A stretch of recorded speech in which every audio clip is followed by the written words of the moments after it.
大家好，又到咗暖暖即心陪你聽故事嘅時間。今日想同大家分享嘅故事叫做《穿過隧道》，作者同繪者都係安東尼·布朗，譯者陳瑞賢。好啦，咁我哋一齊嚟聽下呢個故事係講啲咩㗎喇。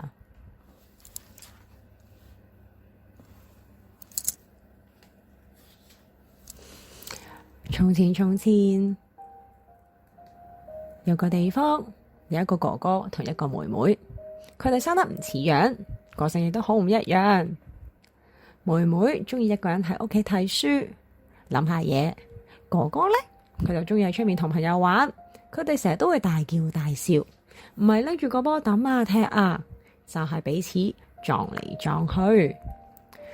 夜晚呢，當哥哥喺自己間房呼呼大睡嘅時候，妹妹就好清醒咁喺床上面聽住夜晚嘅各個聲音。有時哥哥會靜雞雞咁跑去妹妹間房度去嚇佢，因為哥哥知道妹妹怕黑啊。佢哋只要坐埋一齊就會嘈個不停。有一日嘅朝早，媽媽頂唔順啦，俾佢哋整到覺得好煩啊，就話啦：你哋兩個同我出去和平解決咗先返嚟，不過要記得返嚟食中午飯啊。於是佢哋兩個就聽媽媽嘅話出咗去啦。但係哥哥唔中意妹妹跟住佢啊。佢哋嚟到一塊空地，哥哥就好唔耐煩咁話啦：唉，你跟嚟做咩啊？咁呢個都唔係我嘅錯，我都唔想嚟呢個鬼地方，我都不知幾驚啊！妹妹咁講啊。唉，你呢個膽小鬼，你咩都驚嘅。哥哥咁講完，佢就去咗探險啦。冇幾耐，哥哥就叫啦：嘿，過嚟啊，過嚟呢邊啊！妹妹行咗去哥哥嗰邊，佢就話啦：喂，你睇下呢度有條隧道啊，不如過嚟啊，我哋一齊入去睇下另一邊有啲咩啊。然後哥哥就已經開始鑽入去條隧道度，諗住穿過去啦。但係妹妹呢一刻就話啦：唔好啊，唔好啦，你唔好去啦，嗰度可能有巫婆或者小妖精，又或者唔知收埋咗啲咩噶。呢個時候，哥哥擰轉頭，然後就話啦：你唔好咁驚啦，係得小朋友先會咁諗嘅啫。哥哥啊，唔好去啦，我哋要趕返屋企食咗午飯噶。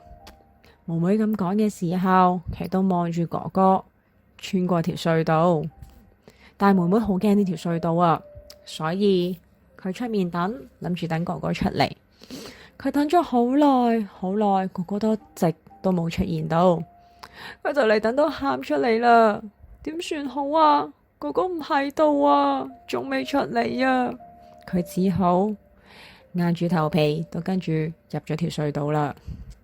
哇！條隧道好暗啊，好凍，好滑，好可怕啊！去到隧道嘅另一邊，佢發現眼前係一片安靜嘅樹叢，不過就見唔到哥哥嘅影啊！唉，樹叢好快就變成陰暗嘅森林。佢聯想起野狼啦、巨人、巫婆。等佢正正諗住轉身返去嘅時候，發現自己喐唔到啊！因為佢喺度諗：如果我返咗去，咁哥哥點算啊？佢越諗越驚，於是佢開始向前跑起嚟啦。越跑越快，越跑越快。就喺佢覺得自己就嚟跑唔喐嘅時候，佢去到一片空地。咦？嗰度有嚿嘢，好似石頭，又喐都唔喐嘅。佢再仔細望一望，啊！嗰個係哥哥嚟嘅，原來佢喊咗起嚟，冇啊，冇咁啊，係咪我嚟得太遲啦？我嚟得太遲啦！佢喊起上嚟啊！佢衝咗過去，攬住呢個又凍又硬嘅嘢，開始痛哭起嚟。係哥哥啊！慢慢，咦？佢攬住嘅呢嚿嘢開始變色啦，開始變軟，並且有咗體溫啦。然後一啲一啲咁，佢開始識喐啦。哥哥出現返啦，妹妹，我就知道你會嚟。佢哋跑返去，穿過森林，穿過樹叢，進入隧道，然後一齊走返出嚟啊！當佢哋返到屋企嘅時候，媽媽正喺度準備緊中午飯，佢就話啦：嗨，你哋兩個望落好似幾好喎，係咪一切都順利啦？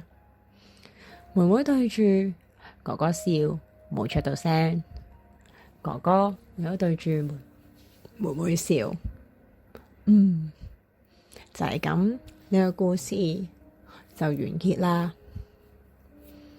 唔知大家面對未知嘅黑暗嘅時候，係咪都一樣咁驚，一樣咁孤單？又或者我哋經歷一啲恐懼，或者啲事件嘅時候，個心變到好似石頭咁，僵硬又冰凍呢？